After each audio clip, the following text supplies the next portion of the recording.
ಇಲ್ಲಿ ನಾವು ಹಲವಾರು ಬಾರಿ ತಹಶೀಲ್ದಾರ್ ಸಾಹೇಬ್ರಿಗೆ DC ಸಾಹೇಬ್ರಿಗೆ ಮನವಿ ಕೊಟ್ಟಾಗಿದೆ. ಏನಂತ BLO ಕೆಲಸ ನಮ್ಗೆ ಬೇಡ ಅಂತ. ಈಗ ಹಲವಾರು ಜನ BP ಶುಗರ್ ಮತ್ತೊಂದು ಕಾಲಿನ ಸಮಸ್ಯೆ, ನಡದ ಸಮಸ್ಯೆ, ಕಣ್ಣಿನ ಸಮಸ್ಯೆ ಹಿಂಗಿರುವಾಗ ಅವರು ತಹಶೀಲ್ದಾರ್ ಸರ್ ಆಯ್ತು ಮತ್ತ ತಲಾಟಿ ಸರ್ ಆಯ್ತು ಎಲ್ಲಾರು ನೀವು ಕೆಲಸ ಮಾಡ್ಲೇಬೇಕು ಅಂತ ಹೇಳ್ತಾರ.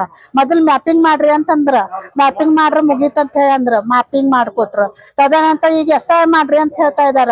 ಆ ನಂತರ ಪ್ರತಿ ಒಂದ್ ಮನಿಗ್ ಹೋಗಿ ಫಾರ್ಮ್ಲೆ ತುಂಬೇಕಂತ ಹೇಳ್ತಾ ಇದಾರ. ನಮ್ ಅಂಗನವಾಡಿ ಮುನ್ಗಡೆ ಆಗ್ತಾ ಇದೆ. ಯಾಕಂತಂದ್ರ ಈಗ ಸ್ಕೂಲ್ ಒಳಗೆ ಇವರು LKG UKG ತೆಗಿತಾ ಇದಾರೆ. ನಾವ್ ಅಂಗನವಾಡಿಯಲ್ಲಿ ಮಕ್ಕಳು ಬರ್ತಾ ಇಲ್ಲ. ಆದ್ ಹೊಟ್ಟೆ ಬೇನೆ ನಮ್ಗ್ ಹತ್ತಾ ಇದೆ. ಮತ್ ಇವ್ರು ನೀವು BLO ಕೆಲಸ ಮಾಡ್ಲೇಬೇಕು, ಬಿಡ್ಲಿಕ್ ಬರೋದಿಲ್ಲ, ಈ ತರ ಮತ್ತೊಂದು ಕೆಲವೊಂದು ಇದು ನೀವು ನೌಕರಿ ಹೋಗ್ತದ ನೋಡ್ರಿ, ಈ ತರ ನಮ್ಗೆ ಬೆದರಿಕೆಯನ್ನು ಹಾಕ್ತಾ ಇದ್ದಾರೆ. ಹಿಂಗಾಗಿ ನಾವು ಈ ಮೊದಲಾದ್ರೂ ಕೂಡ ಹಲವಾರು ಸಲ ಮನವಿಯನ್ನು ಕೊಟ್ಟಿದ್ದೀವಿ. ಈ ಸಲ ಯಾರಿಗೆ ಆ ಕಾಯಿಲೆ ಇದೆ ಅಲ್ಲ ಅವ್ರ ಕೈ ಬಿಡ್ಬೇಕು. ಮತ್ತೆ ಬೇರೆದವ್ರ ಕಡೆ ನೀವು ಸ್ಕೂಲ್ ಪ್ರೈಮರಿ ಸ್ಕೂಲ್ ಒಳಗಿನ ಟೀಚರ್ ಇರ್ತಾರಲ್ಲ ಅವ್ರು ತಗೋರಿ. ನಿಮ್ ಹಲವಾರು ಕೆಲಸಗಳನ್ನ ಮಾಡೋರು ಇರ್ತಾರೆ. ನಮ್ ಕೈ ಬಿಡ್ಬೇಕಂತ ಹೇಳಿ ನಾವು ತಹಶೀಲ್ದಾರ್ ಸಾಹೇಬ್ರ ಕಡೆ, DC ಸಾಹೇಬ್ರ ಕಡೆ ಮತ್ ಮೇಲಿನ ಅಧಿಕಾರಿಗಳಿಗೆ ನಾವು ಮನವಿ ಮಾಡ್ಲಿಕ್ಕೆ ಇವತ್ತು ಇಲ್ಲಿ ತಹಶೀಲ್ದಾರ್ ಆಫೀಸ್ ಬಂದೇವಿ. ನಾವು ತಹಸೀಲ್ದಾರ್ ಸಾಹೇಬ್ರ ಬೆಟ್ಟ ಆಗ್ಬೇಕಂತ ಬಂದಿದ್ದೇವ್ರಿ. ಯಾಕಂದ್ರೆ ಇಷ್ಟ ಬಂದ ಚಾಲು ಆದಾಗಿಂದು ಇಲ್ಲಿ ತಕ BLO ಕೆಲಸ ಮಾಡಿದ್ದೇವಿ.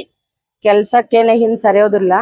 ಈಗ ನಮಗ್ ಪ್ರಾಬ್ಲಮ್ ಆಗಿದೆ. ಏನಂತಂದ್ರೆ ಕೆಲಸ ಮಾಡೋ ಟೈಮ್ದಾಗ ಗಟ್ರದಾಗ ಬಿದ್ದ ಕಾಲ್ ಪಟ್ಟಿ ಒಡೆದ ಕಾಲ್ ಬಿಚ್ಚಿದೈತಿ. 3 ವರ್ಷ ಆಯ್ತು.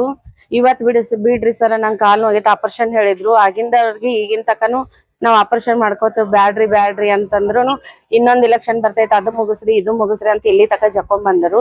ಈಗ ಮೊನ್ನೆ ಮತ್ತೊಂದ್ಸಲ ಅದಕ್ಕ ಪೆಟ್ಟು ಕುಂತ ಕಿವಾ ನೀರ ತುಂಬಿದೈತ್ರಿ. ಈಗ ಮತ್ತ ನಾವ್ ಬಿಡ್ತೇವಿ ಮತ್ತಂತ ಸಿವಿಲ್ ಹಾಸ್ಪಿಟಲ್ ಹೋಗಿ ತೋರ್ಸಿದ್ದು ಅಥವಾ ಅಡ್ಮಿಟ್ ರಿಪೋರ್ಟ್ ಎಲ್ಲಾ ತೋರ್ಸಿದ್ರು ನಮಗ್ ಕೈ ಬಿಡ್ತಾ ಇಲ್ರಿ. ಅದಕ್ಕ ದಯಾಗಳು ತಾವ್ ಬಿಡ್ರಿ ಅಂತ ಈಗ ತಹಸೀಲ್ದಾರ್ಗೆ ಪ್ರೈವೇಟು ಇದನ್ ಮಾಡಿದ್ವಿ. ಈ CRT ದಿಂದಾನು ನಾವು ಮನವಿ ಇದನ್ ಮಾಡಿದ್ರು ಅವ್ರ ಇನ್ನೂವರೆಗೆ ನಮ್ ಬಗ್ಗೆ ಕೇರ ಕೊಡವಲ್ರು. ಇದನ್ನ ನಮಗ ಬಗೆಹರಿಸ್ಕೊಡ್ರಿ, BLO ಬ್ಯಾಡ್ ಅಂತ ಹೇಳಿ ನಾವ್ ಬಿಡ್ತೇವೆ. ಸುವರ್ಣ ಸುರೇಶ್ ಪಿಟಗಿ.